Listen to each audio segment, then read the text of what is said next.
오늘 본문인 열왕기하 5장은 엘리사와 나아만 장군이란 이런 제목으로 우리에게 잘 알려진 이야기입니다.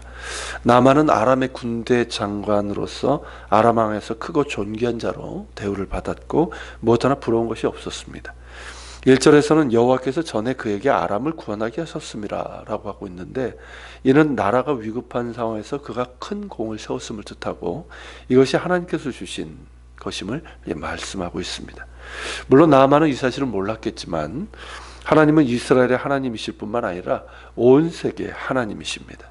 성경에서 이제 바사, 이 페르시아의 고레스 역시 그도 이방인이 하나님을 몰랐지만 하나님의 주권하에 어떻게 됩니까? 포로로 끌려왔던 유다 백성들을 귀환할 수 있도록 그런 조서를 내리게 되죠. 그래서 그를 하나님의 종이라고 그렇게 하는 것과 마찬가지입니다. 자, 이렇게 큰 용사였던 나아만에게 나병이 걸렸습니다. 우리 성경에는 나병이라고 번역을 했지만 히브리 원문으로 짜라트라고 하는 이 병은요, 피부가 하얗게 되고 발진과 고름이 생기면서 이 피부가 벗겨지는 병입니다. 연구 결과에 따르면 적어도 헬라 시대 즉 알렉산더가 이쪽 헬라가 이스라엘 땅을 지배하기 이전까지는 이스라엘 땅에 나병이 없었답니다. 그리고 그 증상도 나병과는 좀 달라요. 신약에서는 나병이 맞는데 구약에서는 나병과는 다른 피부가 하얗게 되면서 벗겨지는 악성 피부병이라고 할 수가 있습니다.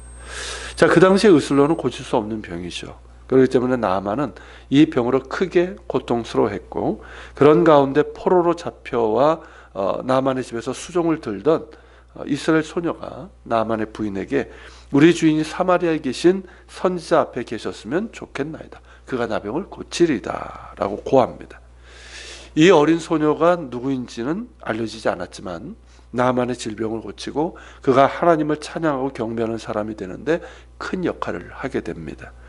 이를테면 선교사의 역할을 한 것이죠. 비록 무명하지만 이렇듯 하나님의 도구로 쓰임받을 수 있다면 그것은 상급이 있는 축복입니다.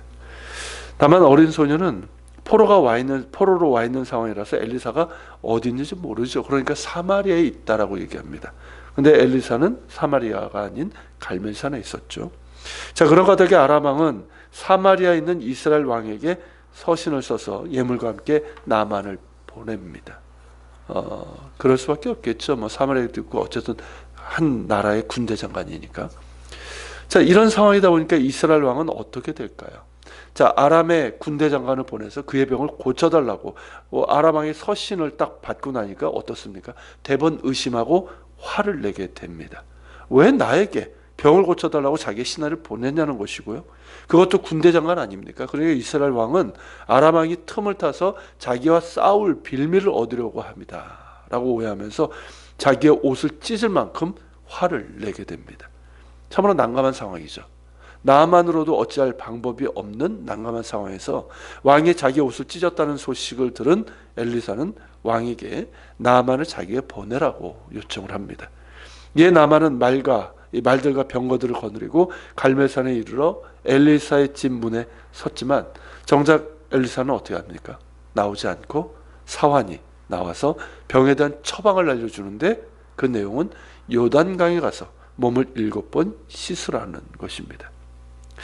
자, 나만이 어떤 반응을 보일까요? 우리가 이미 알고 또 충분히 짐작할 수 있는 것처럼 화를 내며 불쾌합니다. 자신이 아람 왕이 군대 장관인데 어찌 이렇게 하대할 수 있냐는 것이죠. 자신에게 큰 예를 표하지 않더라도 적어도 자기 앞에 나와서 그의 하나님 여호와의 이름을 부르고 그의 손을 그 부위에 흔들며 내 병을 고쳐줘야 하는 것 아니냐, 그런 생각을 한 거죠. 그런 말을 했죠. 그리고 요단강이라니, 아니 아람에는 요단강보다 더 큰 강들이 있는데 기껏 요단강에 가서 몸을 씻으라? 그것도 7번? 나아만으로서는 도무지 이해가 되지 않았고 불쾌하고 화도 났습니다. 그래서 돌이켜 떠나게 됩니다. 자, 이 장면을 보면 어떻습니까? 나아만의 입장이 이해가 되죠. 자, 아람의 군대 장관인 자신이 직접 선자의 집까지 온 거잖아요. 그러면 그에 걸맞는 예우를 기대한 것이고, 또 엘리사가 직접 나와서 자기의 환부에 손을 얹고 안수하여 주기를 원했던 겁니다. 근데 정작 그는 그 자신의 화려한 의복과 또 유명한 그 이름 속에 감춰진 현실을 잊고 있었습니다.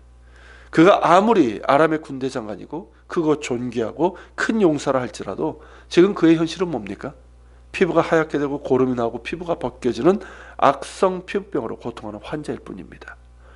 지금 그에게 필요한 것은 병을 치유하시는 하나님의 긍휼이지 어떤 예우나 대접을 바라면서 자기의 자존심을 내세울 때가 아니라는 것이죠. 지금 그에게 필요한 것은 구원입니다. 그렇다면 화를 내기 전에 엘리사가 왜 그런 행동을 했고 왜 그런 처방으로 전했는지를 생각해 봐야 되는 것입니다. 그렇기 때문에 하나님께서 엘리사를 통해서 나아만에게 원하신 것은 결국 뭐겠습니까? 그의 겸손이고 병을 낫고자 하는 간절함입니다. 이런 겸손과 간절함이 없다면 그의 병을 치유받아도 그저 병 하나 고침받은 것뿐이지 그의 영혼의 구원으로 이어지지 않습니다. 그러니까 문제 하나 해결한 거지 그의 본질적인 문제는 해결되지 않습니다. 그런 까닭에 하나님께서 엘리사를 통해서 그리하도록 하신 것이죠. 때로는 하나님께서는 이렇게 우리의 문제를 응답하시기 전에 먼저 우리에게 겸손과 간절함을 요구하실 때가 있습니다. 우리의 모든 포장을 벗으라는 것이죠.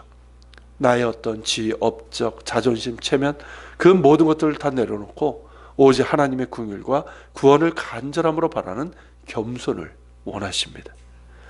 그렇기 때문에 우리가 늘 언제나 하나님 앞에 겸손하겠지만 늘 또 어떤 문제를 하나님 앞에 구할 때마다 먼저 하나님 앞에 겸손할 수 있길 바랍니다. 자신의 모든 것을 내려놓고 겸손히 주의 긍휼과 자비를 구하는 자에게 하나님의 구원이 임하게 됩니다. 같이 기도하겠습니다. 오늘 말씀을 기억하면서 기도합시다. 주님, 오늘 이 나아만 장군이 엘리사에게 나아가는 그 모습을 보게 됩니다. 참 화려하고 크고 존귀한 자고 큰 용사입니다. 그러나 그의 현실은 자기도 어쩔 수 없는 그런 문제를 가지고 있는, 큰 고통을 가지고 있는 하나님의 긍휼을 기다려야 되는 그런 사람입니다. 하나님께서 그에게 요구하신 것은 겸손입니다. 그의 모든 것을 내려놓고 겸손히 간절함으로 하나님의 긍휼을 구하는 그것입니다. 아버지 하나님, 저희들도 늘 하나님 앞에 겸손하게 하시고 하나님 뭔가 하나님의 긍휼을 구할 때 더욱더 하나님 앞에 겸손하고 간절함으로 구해서 겸손한 자를 돌보시는 하나님의 긍휼하심을 우리가 맛보게 하여 주시옵소서. 우리의 겸손한 기도를 들어주시옵소서. 우리 같이 기도하며 주님 앞에 나아갑시다.